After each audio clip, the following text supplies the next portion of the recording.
Welcome, deep divers. Today we are digging into one of the really unsettling paradoxes in American crime, Ted Bundy. Yes, tough one. You had this guy who, on the surface, was just incredibly charming, smart, seemed polite, everything that would make you think normal guy, maybe even, appealing. Exactly. But underneath all that, one of the most brutal, infamous serial killers we've ever seen. It's that contrast, that deep disconnect that makes his story just so chilling, even now. Yeah. So our mission today is to get past just the headlines, the basic facts, and really try to unpack the complex case of Theodore Robert Bundy. We want to understand how this monstrous reality could hide right out in the open. Precisely. And this isn't just going to be a step-by-step timeline. We're exploring the really unsettling truths here. We'll look at his early life, that strange double identity he had growing up, through the awful murders, his escapes, which were incredibly bold right up to his execution. We're drawing on sources that look into the psychology, how he managed it, and frankly, why society was fooled for so long. Which leads us to the big question, the one we really want you listening to think about as we talk. How could someone who seemed so, normal, so trustworthy, do things that are just horrific, almost unimaginable? Yeah. We'll be pulling from investigative reports, psychological studies, witness accounts, all the source material to try and help you grasp how this duality could even exist and what it tells us about, well, perception and maybe evil itself. Let's start there. Okay, let's get into this story right from the beginning. Sources tell us Bundy was born in Burlington, Vermont, back in 1946.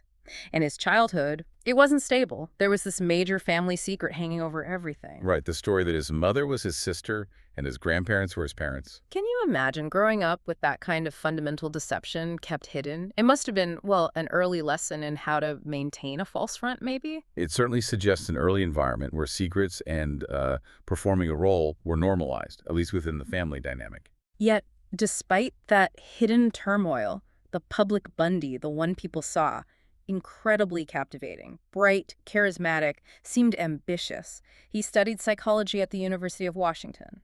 Which is just eerie in hindsight. Isn't it? And he volunteered at crisis hotlines, places people call when they're most vulnerable. Then he even enrolled in law school. And this public image, this mask he built, it was absolutely critical. Our sources really stressed this. It wasn't just a casual thing.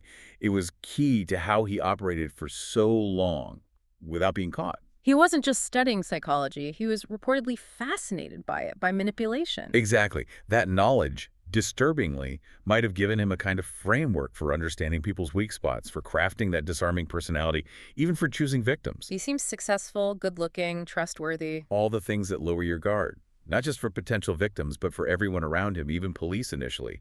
That persona was his shield, hiding the darkness underneath. It's deeply unsettling because it just doesn't fit our idea of what a monster looks like. Right. We want evil to be obvious, recognizable. When it looks like the person you trust most, that shakes your whole foundation, your ability to judge character. It absolutely does, and our sources point out that this tendency we have to misjudge, maybe based on looks or education, was something Bundy exploited. Makes you rethink those biases, doesn't it? We give attractive, educated people a pass sometimes. A dangerous kind of invisibility. But that facade, no matter how well built, couldn't hide the reality forever. His crimes started escalating.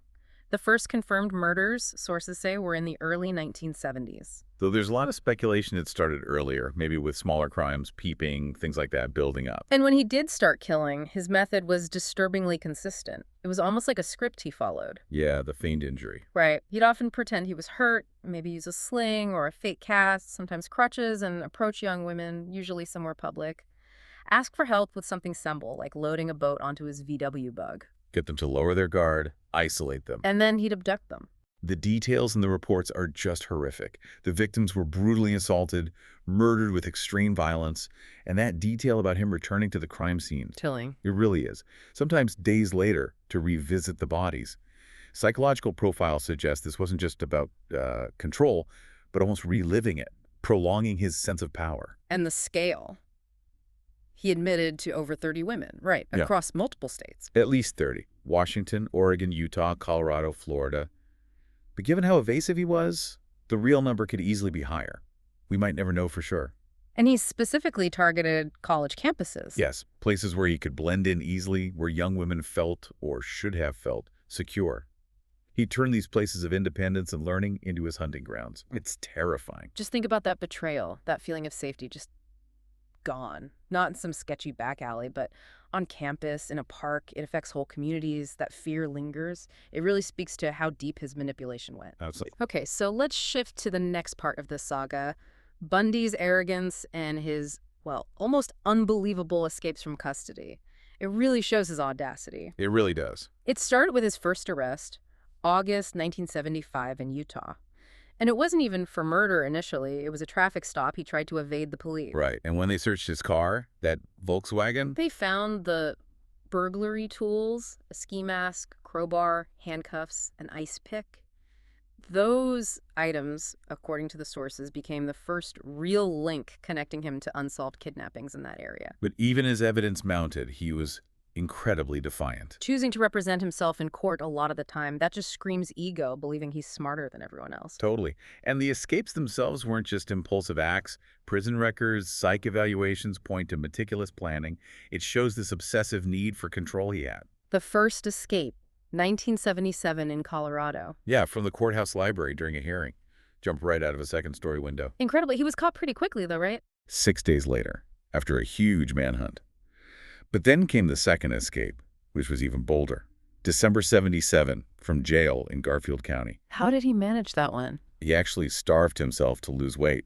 Reports say he got a hacksaw blade smuggled in, sawed a hole in his cell ceiling, squeezed through, and basically just walked out the front door on New Year's Eve while the staff was reduced. Unbelievable, and he stayed free for 6 weeks. 6 weeks.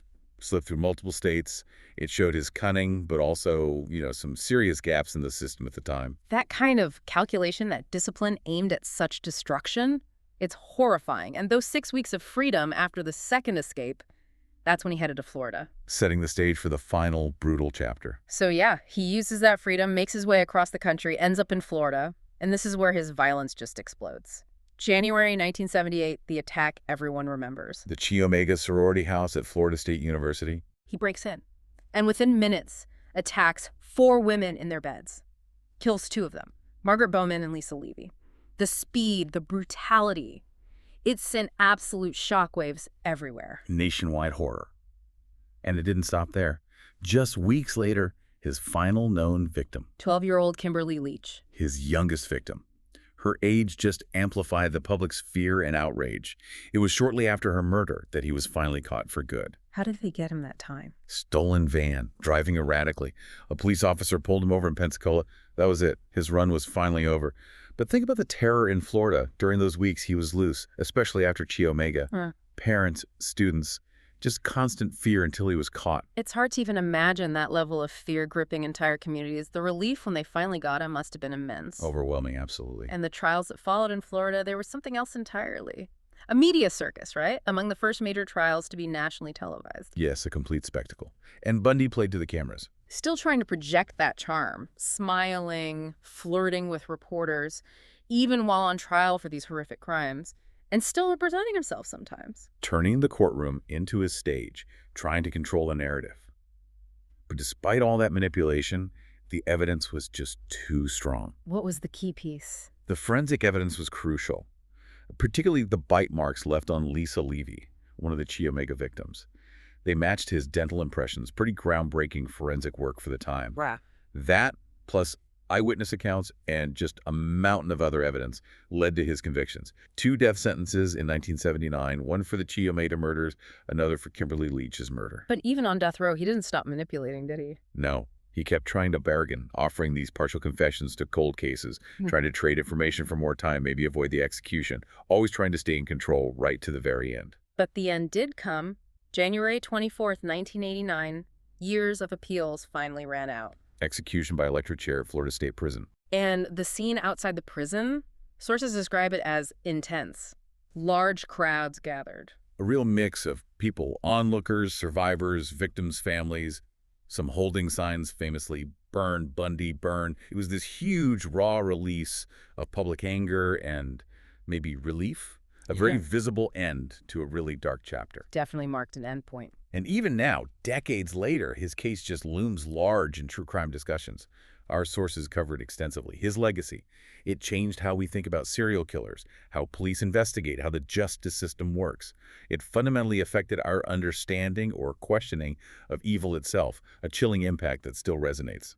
So after digging through all this, what's the main takeaway? For me, the sources make it incredibly clear. Bundy wasn't some obvious monster hiding in the shadows. Not at all. He was a monster right there in plain sight. Polite, handsome, smart, seemed totally harmless. And those very qualities, the ones we usually see as good, were his camouflage.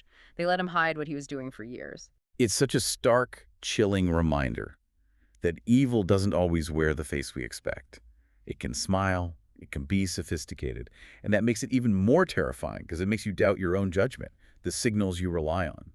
A profound lesson in just how deceptive appearances can be. Absolutely. So here's something for you, our listeners, to think about after hearing all this. What do you believe really made Bundy so dangerous? Was it his intelligence, his ability to plan?